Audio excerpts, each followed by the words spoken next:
तर बघा मित्रांनो, आज आपण इकिगाईच्या चौथ्या चॅप्टरमध्ये पोहोचलेलो आहोत.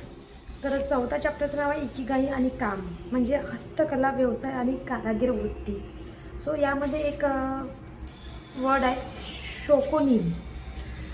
शोकोनिन म्हणजे काय होते बघा, मी तुम्हाला सांगते. आपल्याला इंग्लिशमध्ये क्राफ्ट्समॅन किंवा आर्टिस्ट असा शब्द माहिती आहे, म्हणजे आपल्या कामामध्ये खूप स्किल असलेली व्यक्ती.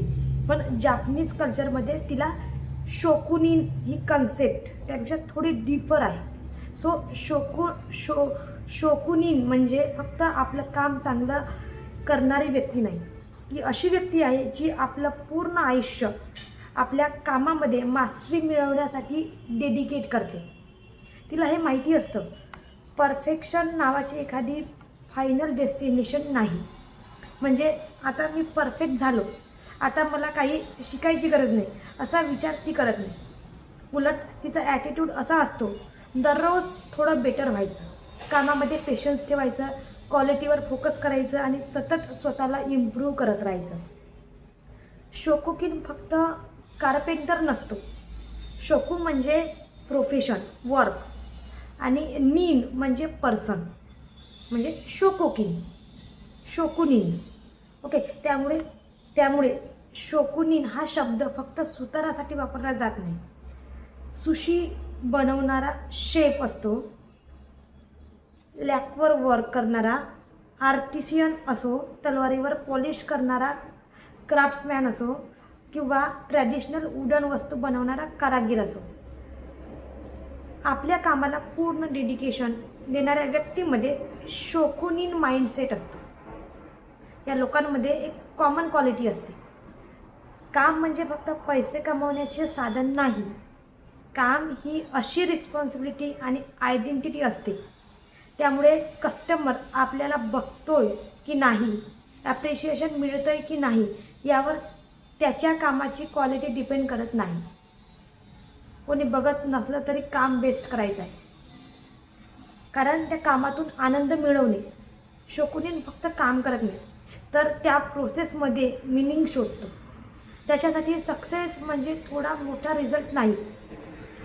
तो विचार करतो, कालच्या तुलनेत आज मी माझं काम थोडं बेटर केलं का. यामुळे कामाचं प्रेशर न राहता एक प्रकारची पर्सनल ग्रोथ जर्नी बनते. सो बघा, इकिगाईसोबत याचं कनेक्शन कसं आहे मी तुम्हाला सांगते. याच ठिकाणी इकिगाईची कन्सेप्ट येते. इकिगाई म्हणजे साध्या भाषेत आपण शिकलो आहे, दररोज सकाळी उठण्यासाठी माझ्याकडे असलेला मिनिंगफुल रिझन. रोज मॉर्निंगला सकाळी आपण उठतो एका रिझनसोबत, एका पर्पजसोबत, मिनिंगफुल पर्पजसोबत. ओके, सो जेव्हा एखादी व्यक्ती आपल्या कामांमध्ये पर्पज, हॅपीनेस आणि मिनिंग शोधते, तेव्हा काम फक्त जॉब राहत नाही. आपण जे करतो त्याचे आपलं मन, क्रिएटिव्हिटी आणि पूर्ण इन्व्हॉल्वमेंट येतं.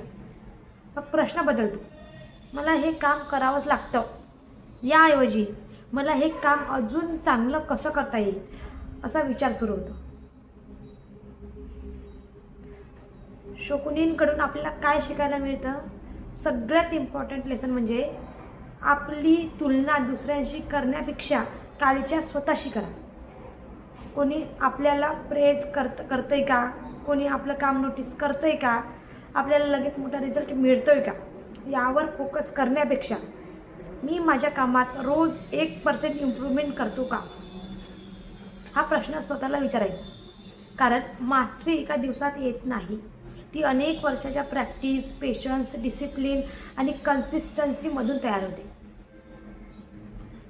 बघा, शोकुनिन, एक शेवटची लाईन मी तुम्हाला सांगते. शोकुनिन माइंडसेट म्हणजे काम फक्त कंप्लीट करायचं नाही, तर प्रत्येक वेळी कालपेक्षा थोडं बेटर करायचं. ओके, भेटू नेक्स्ट व्हिडिओमध्ये.